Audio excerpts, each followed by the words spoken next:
Pemirsa, harga minyak goreng di Kabupaten Ogan Komering Ulu alami kenaikan dari harga ketentuan. Sehingga tim gabungan Dinas Perdagangan dan Bagian Ekonomi Setda Ogan Komering Ulu langsung menyidak beberapa tempat yang menjual harga minyak di atas ketentuan. Kementerian Dalam Negeri menegur secara langsung melalui online pemerintah Kabupaten Ogan Komering Ulu lantaran harga jual minyak goreng bersubsidi di Kabupaten Ogan Komering Ulu paling tinggi setelah daerah kawasan ibu kota Jakarta. Di Kabupaten Ogan Komering Ulu, harga minyak di pasar mencapai 18 hingga 19 ribu rupiah. Hal tersebut berbeda jauh dengan ketentuan kementerian yakni 15.700 rupiah. Dengan membawa surat himbauan, petugas langsung mengultimatum para pedagang untuk menurunkan harga jual sesuai dengan harga dari pemerintah. Kepala Bagian Perekonomian Setda Ogan Komering Ulu Dadang Hudaya membenarkan adanya temuan harga jual tinggi di pengecer pasar-pasar. Para pedagang membeli minyak goreng seharga Rp250.000 yang jika dibagi per liternya seharga Rp17.500.000. Kemudian pedagang menjual kembali kepada masyarakat seharga Rp18 hingga Rp19.000. Harga minyak goreng bersubsidi di Kabupaten Ogan itu tinggi, tidak sesuai dengan harga eceran tertinggi yang sudah ditetapkan pemerintah, yaitu 15.700.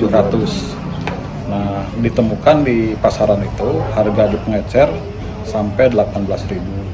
Nah, oleh karena itu setelah kami melapor, tim pengendalian inflasi daerah Kabupaten Ogan melapor dengan Bupati memerintahkan untuk menelusuri di mana akar permasalahannya, sehingga minyak itu tidak sesuai dengan HET yang ditetapkan oleh pemerintah.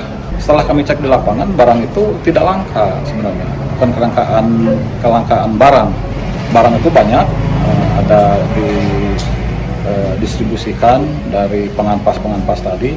Nah, cuman ada ada rantai yang terputus subsidi pemerintah itu dari Perindak tadi sudah memberikan surat edaran bahwa ke depan harus sesuai dengan harga eceran tertinggi yang ditetapkan oleh pemerintah. Pengampas dapat dari mana, Cik? Berapa tuh harganya, Cik? Kami ngambil 200.000. 200.000? Oh, belum ongkos ya? Iya. Jadi per dos? Iya. 200.000 per dos ya? Harga ambil? Harga jual? 205.000. 205. Itu belum ongkos loh. Oh. Dapat dari mana sih itu? Dari Palembang. Langsung Palembang nih? Iya. Distributor Minta Palembang. berkirim sih. Hah? Minta Pergi berkirim. dewek lah. Mau BDW? Beli langsung. Apa Wilmar apa? Ini ya. Beli di toko juga. Apa namanya? Bisa tahu udah apa di Palembang sana? Toko aku. Toko Laiho. Laiho. Daerah mana tuh, Cik? Nah, aku udah Nggak tahu ya, toko Laiho nih. Harus tahu, Cik. Iya, Daerah mana pokoknya nggak itu tahu ya? Jakabaring. Ada kabari. Tim gabungan memberikan tenggat waktu 1 minggu untuk menyesuaikan harga pengampas hingga pengecer sesuai harga dari pemerintah. Jika tidak, pemerintah daerah Ogan Komering Ulu akan melaporkan orang-orang tersebut ke pihak kepolisian. Ari Pranika, PAL TV.